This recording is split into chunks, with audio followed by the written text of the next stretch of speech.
نام سنا ہوگا محمود غزنوی اور ایاز کا، ان کا باہم محبت کا رشتہ بہت گہرا تھا۔ ایاز ٹوٹ کے چاہتا تھا بادشاہ کو، اب دیگر مصاحبین حسد کرتے تھے، بغض رکھتے تھے، وہ کہتے تھے یہ کوئی کیا اس میں کرشمہ اور کمال ہے کہ بادشاہ اس کو اتنا ہی چاہتا ہے۔ تو بادشاہ جب ان وزراء کا، مشیروں کا حسد حد سے بڑا ہوا دیکھا تو ایک دن سب کو اپنے دربار میں حاضر کیا۔ دربار میں ایک تالاب تھا، تو اس میں مٹھی بھر کے موتیوں کی پھینک دی اور ایک وزیر کو کہا کہ یہ موتی نکال کے لاؤ اور یہ خیال کرنا کہ تمہارا لباس بھی، تمہارا بدن بھی نہیں بھیگنا چاہیے۔ تو سب نے کہا کہ یہ عجیب بات ہے کہ حوض کی تہ سے موتی نکال کے لائیں اور لباس بھی نہ بھیگے اور بدن بھی نہ بھیگے، یہ تو لازمی ہوگا۔ پھر دوسرے وزیر کو کہتا کہ یہ موتی نکال کے لاؤ، تمہارا لباس بھی نہیں بھیگنا چاہیے، تمہارا بدن بھی نہیں بھیگنا چاہیے۔ تو وہ آگے سے حجت کرتا یہ کیسے ہو سکتا ہے کہ بدن بھی اور لباس بھی نہ بھیگے اور موتی بھی نکال لاؤں؟ تیسرے کو، چوتھے کو، پانچویں کو، ہر ایک آگے سے حجت کرے یہ کیسے ہو سکتا ہے؟ پھر ایاز آ گیا تو بادشاہ نے ایاز کو کہا کہ یہ موتی نکال کے لانے ہیں اور تمہارا لباس بھی اور تمہارا بدن بھی نہیں بھیگنا چاہیے۔ ایاز نے فوراً چھلانگ لگائی اور موتی نکالے۔ جب باہر نکلا تو بدن اور لباس پانی سے نچڑ رہا تھا، تو ایسے موتی بادشاہ کو پیش کیے اور بدن کپ کپا رہا تھا۔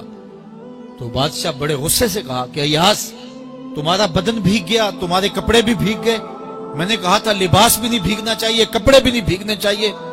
تو ایاز بڑی لجاجت سے عرض کرنے لگا، بادشاہ سلامت، آپ کے دو حکم تھے، ایک یہ کہ موتی نکال کے لانے ہیں، دوسرا حکم یہ تھا کہ لباس اور کپڑے بھیگنے نہیں چاہیے۔ تو ایک حکم میں نے پورا کر دیا ہے، دوسرے کی معافی چاہتا ہوں۔ تو صاحب، اللہ نے حضرت انسان کے سینے میں جذبات کا ایک جہاں آباد کیا ہے، شیطان کو بھی انسان کے پیچھے لگا دیا، اس کی آزمائش کے لیے، اس کے امتحان کے لیے۔ نفس بھی اس کے اندر موجود ہے، اور دوسری جانب اس کو گناہوں سے منع بھی کیا اور نیکی کی تلقین بھی کی۔ اب کتنی مشکل زندگی ہے حضرت انسان کی، آئی جان شکنجے اندر جویں ویلنے دے وچ گنا، کتنی مشکل زندگی ہے۔ خواہشیں ہیں کہ آوارہ ہیں، آرزویں ہیں کہ بے قابو ہیں، اور دوسری جانب اللہ کا حکم ہے۔ اب کیا کرے؟ تو گناہ کرنے کے بعد پھر اللہ کے حضور توبہ کر لے، جو ممرزد ہو جائے تو اس پر اکڑے نہ اور اس پہ مصر نہ رہے، اس پہ اصرار نہ کرے، بلکہ فوراً اللہ کی حضور توبہ کرے۔ گناہ کرنے کے بعد بندہ جب توبہ کرتا ہے، التائب من الذنب کمن لا ذنب لہ، تو وہ ایسے ہوتا ہے جس طرح اس نے گناہ کیا ہوا ہی نہیں۔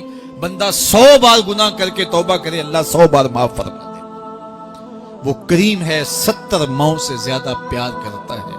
تو بندے اس کی دہلیز پہ جب توبہ کرتے ہیں، رجوع کرتے ہیں اور اس سے معافی مانگتے ہیں، تو وہ یہ نہیں دیکھتا کہ یہ گناہگار کتنا بڑا ہے، وہ یہ دیکھتا ہے کہ یہ میری دہلیز پہ آیا ہے اور اس کے ما قبل کے سارے گناہ معاف بھی کرتا ہے، بلکہ گناہوں کو بدل کے نیکیوں میں بھی تبدیل کر دیتا ہے۔ آئیے اب قرآن مجید میں ان لوگوں کی کہانی بھی پڑھیے جو اپنی زندگی کو اپنے مالک کے نام لگا چکے ہیں، اور ان سے اگر کوئی معاملہ سرزد ہو جاتا ہے تو وہ کس قدر اللہ سے ڈرتے ہیں۔ والذین یؤتون ما آتوا وقلوبہم وجلہ انہم الی ربہم راجعون۔ فرمایا کہ وہ لوگ جب ان سے کوئی خطا سرزد ہو جاتی ہے، کوئی گناہ ہو جاتا ہے، تو ان کے دل لرز جاتے ہیں، خوف خدا سے وہ کانپنے لگ جاتے ہیں۔ انہم الی ربہم راجعون، تو وہ اپنے رب کی طرف رجوع کرنے والے ہوتے ہیں۔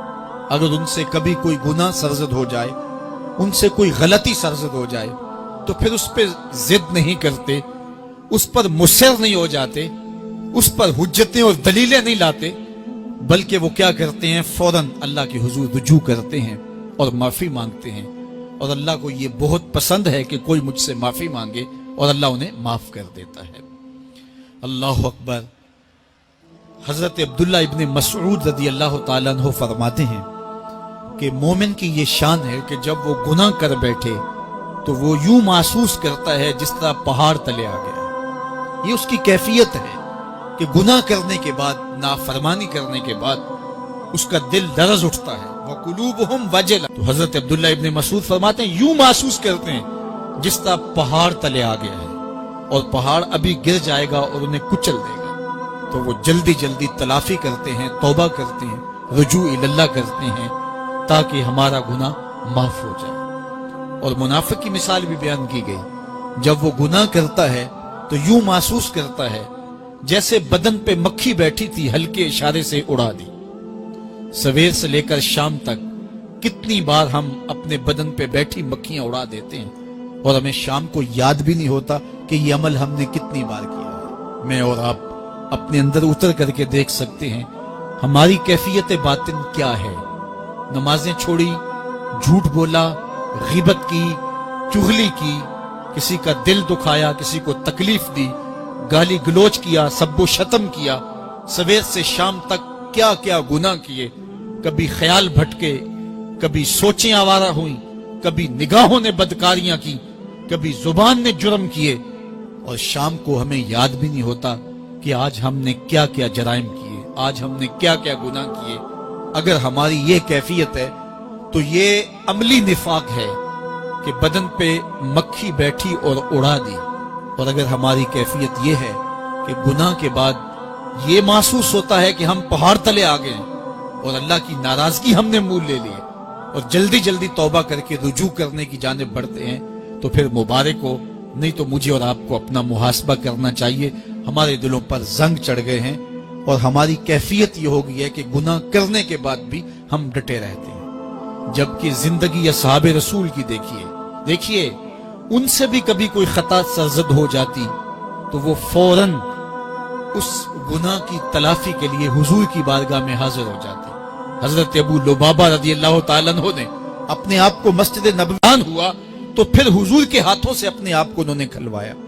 ایک خاتون حضور کی خدمت میں حاضر ہوئی اور عرض کی یا رسول اللہ صلی اللہ علیہ وسلم، مجھ سے بدکاری سرزد ہو گئی ہے اور میرے پیٹ میں بچہ ہے اور میں چاہتی ہوں کہ آخرت کی سزا کی بجائے دنیا کے اوپر اس کی سزا مجھے دے دی جائے تاکہ میں پاک ہو جاؤں اور صاف ہو جاؤں، کیونکہ آخرت کی سزائیں بہت سخت ہیں۔ اللہ کے محبوب علیہ السلام نے جبریل امین سے ایک دن پوچھا تھا مجھے جہنم کے عذابوں کا ذکر سناؤ، تو عرض کی یا رسول اللہ صلی اللہ علیہ وسلم، سب سے ہلکا عذاب، اخف العذاب، ہلکا ترین عذاب یہ ہے کہ جہنمی کے پاؤں میں آگ کے جوتے رکھے جائیں گے، باقی اس کے پورے بدن پہ آگ نہیں ہوگی، صرف آگ کے جوتے اس کو پہنائے جائیں گے، لیکن اس کی حدت، گرمی اور شدت اتنی ہوگی، یغلی منہما دماغہ، اس کی شدت سے اس کا دماغ پگھل کر ناک اور کانوں کے ذریعے سے باہر آنا شروع ہو جائے گا۔ یہ سب سے ہلکے عذاب کی کیفیت ہے، اور جو عذاب سخت ہیں الیاذ باللہ، اللہ تعالیٰ قرآن مجید میں فرماتا ہے ثم لا يموت فیہا ولا یحیا، اس بڑے عذاب کا ذکر کیا جو جہنمیوں کو دیا جائے گا، فرمایا اس عذاب کی کیفیت یہ ہوگی بندہ نہ جیے گا نہ مرے گا۔ جیے گا اس لیے نہیں کہ آگے اور پیچھے، دائیں اور بائیں آگ ہی آگ ہوگی، تو اس آگ میں جینا کو جینا تو نہیں ہوگا، اور مرے گا اس لیے نہیں کہ موت کو موت آ چکے ہو۔ جنت میں جنتیوں کو ایک ہی ڈر اور خدشہ ہوگا کہیں موت نہ آ جائے، اور جہنمیوں کو ایک ہی امید ہوگی کہیں موت آ جائے اور جان چھوٹ جائے۔ اللہ تعالیٰ مینڈے کی شکل میں موت کو لائے گا اور موت کو ذبح کیا جائے گا۔ جنتی جنت سے اور جہنمی جہنم سے دیکھ رہے ہوں گے، جب موت کو ذبح کر دیا جائے گا اب موت نہیں ہے، تو جنتی اتنے خوش ہو جائیں گے کہ اگر موت کو موت نہ آئی ہوتی تو یہ خوشی سے مر جاتے، اور جہنمی اتنے مایوس، دکھی اور پریشان ہوں گے کہ اگر موت کو موت نہ آئی ہوتی تو یہ صدمے سے مر جاتے، تو وہ کانوں کے راستے سے باہر آ جائے۔ تو اس نے عرض کی یا رسول اللہ صلی اللہ علیہ وسلم، میرے اوپر حد جاری کر دیجئے، اور اس نے کہا کہ میرے پیٹ میں جو ہے وہ بچہ ہے۔ اللہ کے محبوب علیہ السلام نے فرمایا جاؤ جب بچہ پیدا ہو تو پھر آنا۔ وہ چلی گئی، تو جب بچہ پیدا ہوا تو گود میں اٹھائے پھر حضور کی خدمت میں حاضر ہوئے اور عرض کی یا رسول اللہ یہ ہے بچہ جو میں نے گناہ کیا تھا، بدکاری کی تھی، آج یہ اس کی نشانی ہے۔ تو اللہ کے محبوب علیہ السلام نے فرمایا کہ اسے لے جاؤ اور اسے دودھ پلاؤ، اور جب یہ کچھ کھانے پینے لگ جائے گا تو پھر آنا۔ تو تھوڑی دیر کے بعد، کچھ دنوں کے بعد وہ دوبارہ حاضر ہوئی اور اس نے اس بچے کے ہاتھ میں روٹی کا ٹکڑا دیا ہوا تھا اور عرض کی یا رسول اللہ دیکھ لیجئے اب یہ روٹی کھانے لگ گیا ہے۔ اللہ اکبر۔ تو اللہ کے محبوب نے فرمایا انہیں لے جاؤ اور جا کے انہیں سنسار کر دو۔ اس کی یہ حد بنتی تھی، اس کو سنسار کیا اور اس نے خود یہ سزا اپنے لیے قبول کی۔ مائز ابن مالک اسلمی عرض کی یا رسول اللہ طہرنی، مجھے پاک کر دیجئے۔ میرے حضور نے فرمایا جاؤ اللہ سے معافی مانگو۔ وہ گئے اور معافی مانگی، بے چینی اتنی تھی، پھر آ گئے اور عرض کی طہرنی یا رسول اللہ، حضور مجھے پاک کر دیجئے۔ فرمایا جاؤ اللہ سے معافی مانگو۔ وہ گئے، معافی مانگی، پھر پلٹ آئے، تیسری مرتبہ، چوتھی مرتبہ۔ آقا کریم نے فرمایا فیما اطہرک، تمہیں کہا اللہ سے معافی مانگو، کریم ہے معاف کر دے گا، تم پھر پلٹ آتے ہو، تمہیں کس جرم سے پاک کروں؟ قال من الزنا، عرض کی مجھ سے بدکاری ہو گئی ہے اور میں چاہتا ہوں کہ دنیا پر فارغ ہو جاؤں۔ حضور نے فرمایا کہ اس کا توازن عقلی تو ٹھیک ہے، عرض کی حضور صحیح الحواس ہے۔ کہا کہ یہ نشے میں تو نہیں کہہ رہا، کسی نے اٹھ کے منہ سونگا، کہا حضور ایسی بات بھی نہیں ہے۔ فرمایا تم سوچ لو کیا کہہ رہے ہو؟ کہا حضور جو میں کہہ رہا ہوں وہ سچ کہہ رہا ہوں، مجھ سے گناہ سرزد ہو گیا اور میں چاہتا ہوں کہ دنیا پر ہی فارغ ہو جاؤں۔ اللہ کے محبوب علیہ السلام نے فرمایا کہ انہیں سنسار کر دو۔ مائز ابن مالک اسلمی کو سنسار کر دیا گیا۔ جب ان کا جنازہ اٹھا تو حضور بھی جنازے کے جلوس میں تھے۔ کسی کی زبان سے نکلا لو مائز نے گناہ کیا تھا، بس یہ بات سننے کی دیر تھی، اللہ کے محبوب کے چہرے پہ جلال آ گیا۔ فرمایا خبردار اگر کسی نے میرے مائز پہ بات کی، میرے مائز نے ایسی سچی توبہ کی ہے اگر روئے زمین کے تمام مسلمانوں میں بانٹ دی جائے لکفاہم، سب کی مغفرت ہو جائے، کہ انہوں نے اپنے آپ کو خود پیش کیا ہے۔ اب مائز ابن مالک کا جنازہ اللہ کے رسول نے خود پڑھایا، بلکہ مسلم کتاب الحدود میں ہے کہ ان کے جنازے کے دوسرے دن یا تیسرے دن حضور ان کے ہاں تشریف لے گئے، اور جب آقا گئے وہم جلوسن، تو لوگ وہاں بیٹھے ہوئے تھے۔ تو یقین کیجئے کہ یہ وہ لوگ تھے کہ جن سے کبھی کوئی گناہ سرزد ہو جاتا تو وہ جلد توبہ کرتے، اور اس کی بڑی سے بڑی حد اور سزا بھی ہوتی تو وہ بھی کاٹنے کے لیے تیار ہو جاتے۔ میں اور آپ دیکھیں کہ ہماری زندگی میں اگر گناہ ہیں اور ہمیں سچی توبہ کی توفیق بھی نصیب نہیں ہے تو پھر ہم سوچ لیں کہ ہم کہاں کھڑے ہیں۔ دیکھیے اللہ دلوں کے بھید جانتا ہے۔ سچی توبہ یہ ہے کہ جو کیے پر ندامت ہو اور آئندہ نہ کرنے کا عزم مصمم ہو، پکا ارادہ ہو کہ یہ گناہ زندگی میں دوبارہ نہیں کروں گا۔ الگ بات ہے کہ پھر دوبارہ اس سے سرزد ہو جائے، لیکن جب وہ توبہ کر رہا ہو تو اس وقت اس کا پختہ عزم ہو اور اس کے دل کے کسی گوشے میں نہ ہو کہ چلو میں توبہ کر لیتا ہوں اور پھر ہو گیا تو پھر کر لوں گا۔ پکا عزم ہو کہ دوبارہ یہ گناہ نہیں کروں گا۔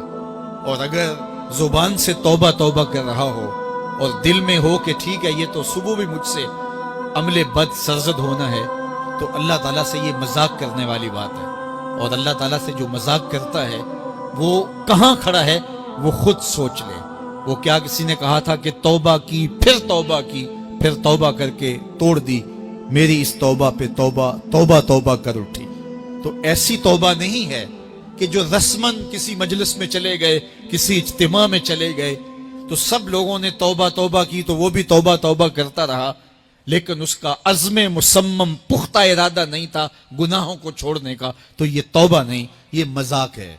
اس لیے اللہ کے حضور سچی توبہ یہ ہے کہ ما قبل کے گناہوں سے ندامت پیدا ہو جائے اور سچے دل سے ارادہ کیا جائے، پختہ عزم کیا جائے کہ دوبارہ میں یہ گناہ نہیں کروں گا۔